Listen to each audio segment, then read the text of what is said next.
This is the Business of Apps podcast, bringing you actionable insights from the leaders of the global app industry and the world's fastest growing apps. You can find more app news, data and analysis over at businessofapps.com. Welcome to the Business of Apps podcast. On this show, we invite app industry professionals to cover various topics. We promise to do our best to keep it both insightful but brief. In this episode, we have Kate Lovejoy, COO Retargeting at Adikteev. Kate, welcome to the Business of Apps podcast. Thank you, Art. Pleasure to be here today. Terrific. Thank you for coming. Okay, this is the first episode we record in 2023, so Happy New Year, everybody. I hope it's been good for you so far. Hopefully the Christmas table was great as well. Got some gifts for your kids under the Christmas tree, perhaps for yourself as well, if you still prefer to do so, and not just get it right away from Amazon and use it right away once you got it. Anyhow, that was another turbulent year, to put it mildly. Let's talk about something light, like games, specifically mobile games, to be very specific, gaming apps marketing. People turn to games during holidays. It's one of the best ways to give their minds a bit of a break. In fact, this is what they tend to do when they're commute in an airport, waiting for their flight, on and on. But given the time constraints and the typical mindset people have in those situations, it's usually about casual gaming. In contrast, today we want to talk about marketing of hardcore and mid-core gaming apps, which time-wise have a different flavor. Kate, before diving into this topic, let's talk about you. Tell us about yourself, please. Absolutely. So as you said, my name is Kate Lovejoy. I've spent the past decade working in advertising, starting in television media buying. In 2016, I found my way into ad tech and have been working on growth strategy for games ever since. I've had the privilege of working on UA and retargeting for hundreds of titles over the years across all different categories. And today I'm the COO of the retargeting business at Adikteev, where I support a team that delivers strategic partnership to marketers executing on mobile app retargeting campaigns. When people hear somebody's working in the industry for a decade, they always need to put things in perspective. For online advertising, 10 years ago, it was the time when Facebook was the good old Facebook, only for your family and friends. Those problems we know about the Facebook these days were not on the radar even close. Everything was smaller, cozier, a bit slower. So yeah, 10 years, it's just the universe in terms of your time-wise in the mobile advertising. Okay, let's talk about the company you work for, Adikteev. Tell us about your company, what you guys do. Yeah, of course. So you can really think of Adikteev as the growth engine for mobile games. So we help the world's top grossing games increase retention and drive incremental revenue. So our clients really rely on us to give them made to measure strategies, creatives, and algorithms. We like to say that we combine science and creativity, so delivering best-in-class playables paired with our top retargeting and cross-promotion tech.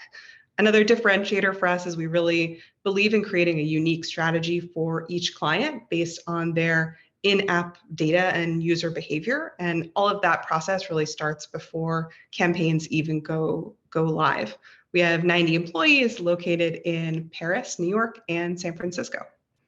Oh, these are nice locations. You get the best from both worlds. All right. So first thing first, let's bring up the definition of what is actually hardcore and mid-core mobile game. Let's define the jargon before we start the conversation about its marketing. Because for me as a non-gamer, I have no idea what specifically these terms mean. For sure. And I think you set it up quite well. So what we're talking about here is not casual games. It's not the games that you're going to play on the bus or, while you're waiting in line. Those are the casual ones. What we're talking about here in the mid and hardcore categories are games that require a high level of investment.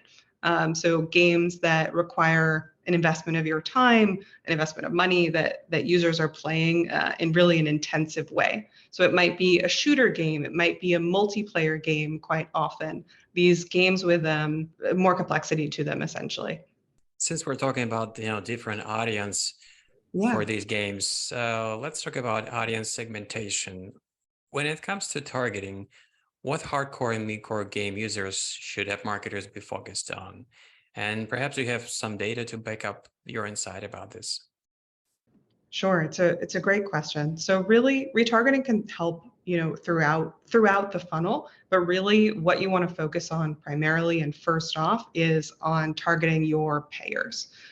So I can speak to a study we did recently with our gaming clients in this vertical. We looked at a dozen or so different apps generating, I think, close to 200 million in revenue, and we tried to see, what were the common behaviors across all of these apps. What we really found was true importance of repeat purchasers. So we found that 97% of in-app revenue in this bucket of games was coming from folks who had made 2 or more purchases. So not people who had made a one-time purchase, but people who had made multiple purchases. This is important because there is also, volume-wise, a large number of users who have only made one purchase. So it's a really interesting opportunity for retargeting when you're looking at this huge audience of users who only purchased one time. If you can get those folks to make a second purchase, then it starts to become a really meaningful part of your revenue.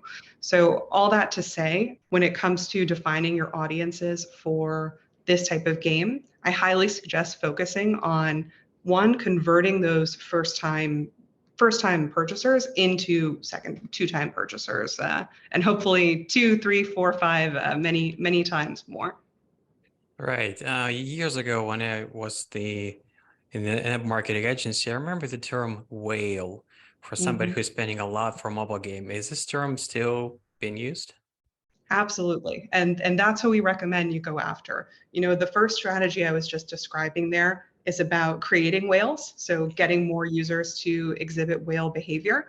The second really important group to go after are the whales themselves. So, we live in a time where user interests can quickly wane. There's a lot of competition out there. You want to make sure that you're maximizing your whales LTV, and retargeting can help with that. So making sure that you're getting them to do multiple purchases, getting them to come in day over day, and that they're not exiting your app for a competitor's app. Gotcha. I wonder what real whales will tell about this conversation about what games do they play. That would be really interesting scientific research to see what games do they play. For sure. Right. So we just mentioned the time briefly. How would you suggest mobile game marketers to build their monetization strategy time-wise? It's a really good question because I think it's something that's counterintuitive. I really encourage all marketers to make sure that they have a good understanding of what's the average time between purchases for their payers. It's much more frequent than you or I might expect. We found in a recent study that 51% of our second purchases were happening the same day as the prior purchase. So you might think that it takes users, a week before they're making another purchase, that maybe there's, some waiting period, but really valuable users are purchasing at a very fast clip. And if you can get a ad in front of them that has the right messaging, the right creative at the right moment, you can make sure that you're maximizing that opportunity. So I would say there's this fear sometimes among marketers that perhaps it's too early, like they want to wait a while before getting an ad in front of a user. But our data has really found that is a moment when the moment of purchase is the moment when they have the highest intent to make another purchase. So go after them kind of straight away.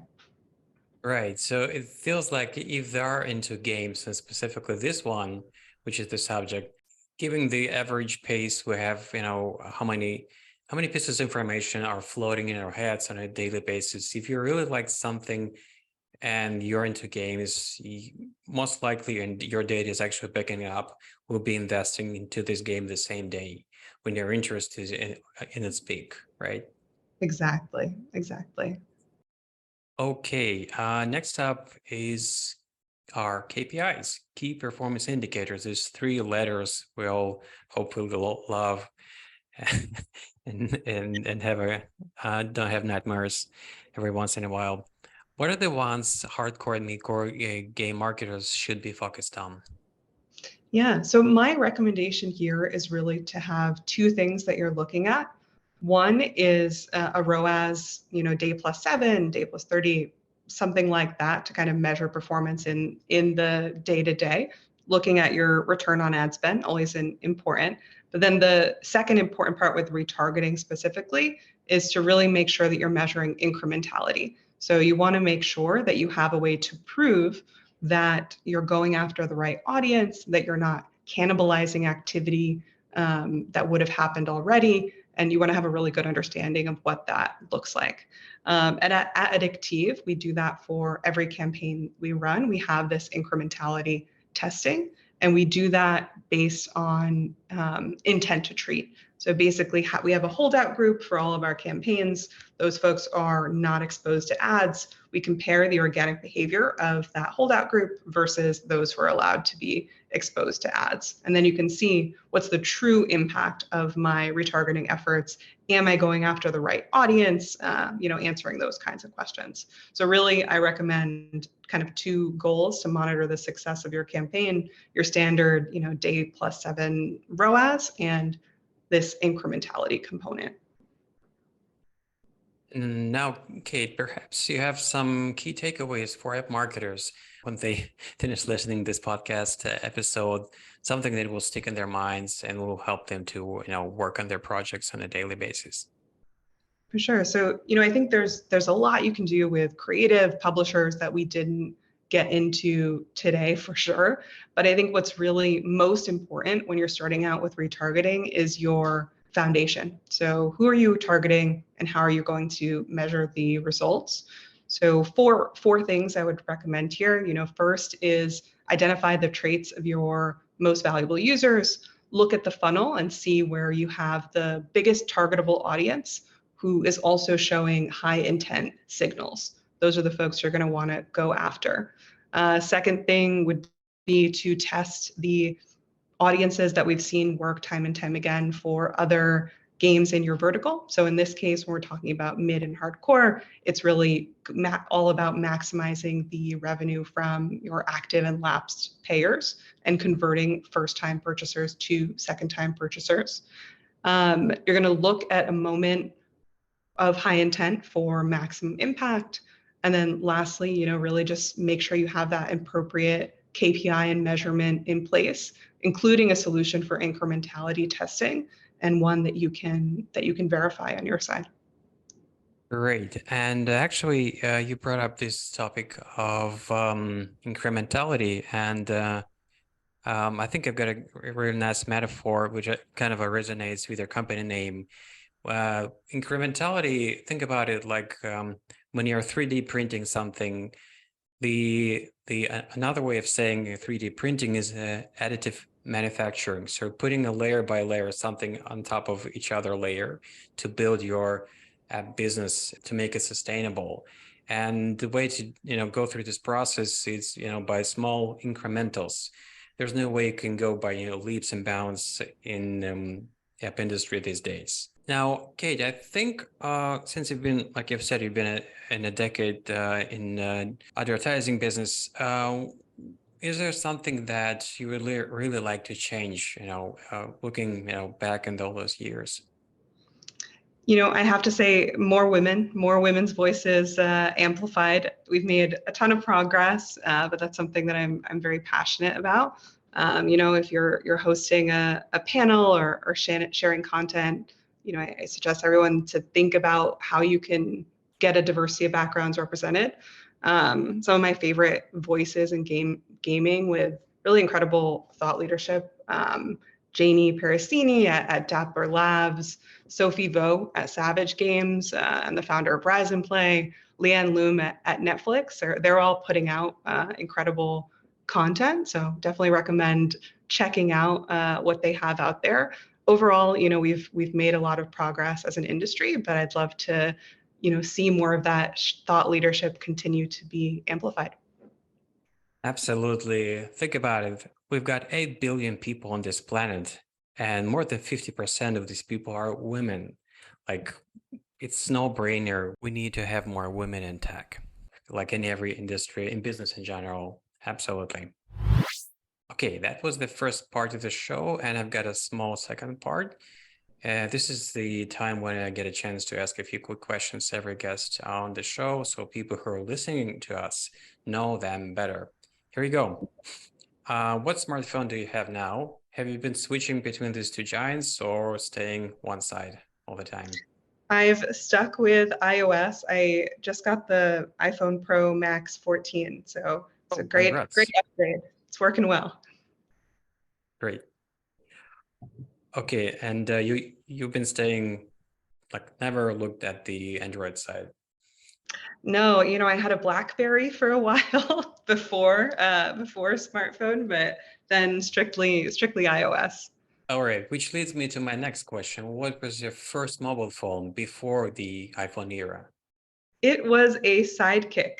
So I don't know if you remember that, but it was like horizontal with a keypad, and then it flipped Yeah. up. It Yeah, was pretty cool. Pretty cool.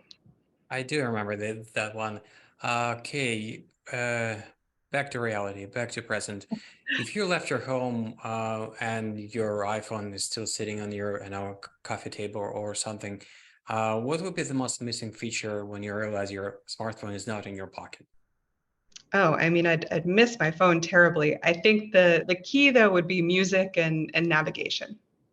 Apple Music, Spotify, both? I use Spotify. Okay. What new app technologies are you most excited about? Not really something that you may hear being covered by the tech pundits, but for you specifically, hardware, software, something that your beloved iPhone 14 Pro is not capable of doing as right now. I hate to be a cliche here because I feel like this topic is getting a lot of press at the moment, but I'm super excited about text-based AI, Chat GPT. Been playing around a lot with it. I'm just interested in seeing what type of work can be automated, especially as someone who's working in managed service.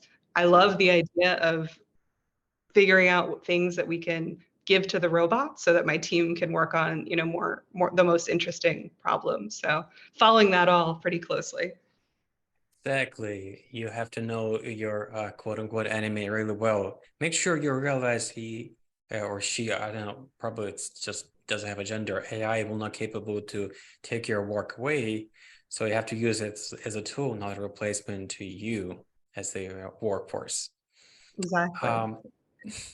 Yeah, that would be a really interesting topic for years in the future, I guess, because the jury's still out. We're still guessing. Like, obviously, that's a great. Like, the more information we accumulate, the more it makes sense to use AI because we're just physically not capable to process that much of information. We have to, let alone with that speed which is necessary. Before I let you go, a very, very final question. How could people get in touch with you and get more information about what you do? Absolutely. So please feel free to reach out to me at kate@adikteev.com, KATE at ADIKTEEV.com. There'll be links, I'm sure, in the. Sure, I'll put it in the description. Yeah. Or, find me on LinkedIn. Always happy to chat. Kate, thank you so much for coming on our podcast and spending time with us. Thank you. Thank you so much, Art. I really enjoyed the questions today. It was a great convo. Great. And that was Kate Lovejoy, COO Retargeting at Adikteev. To listen to more episodes, subscribe to our podcast on iTunes, Spotify, Stitcher, Google Podcasts. Just search Business for Business of Apps and you will find us easily. We release episodes on Mondays, so subscribe and you'll be able to get new episodes on your smartphone, tablet, or computer as soon as we release them. And please don't forget to leave us a review or comment on iTunes. It is highly appreciated. And all episodes will also be available on businessofapps.com. Thank you for listening. See you next week. Thank you for listening to the Business of Apps podcast. For more, head on over to businessofapps.com.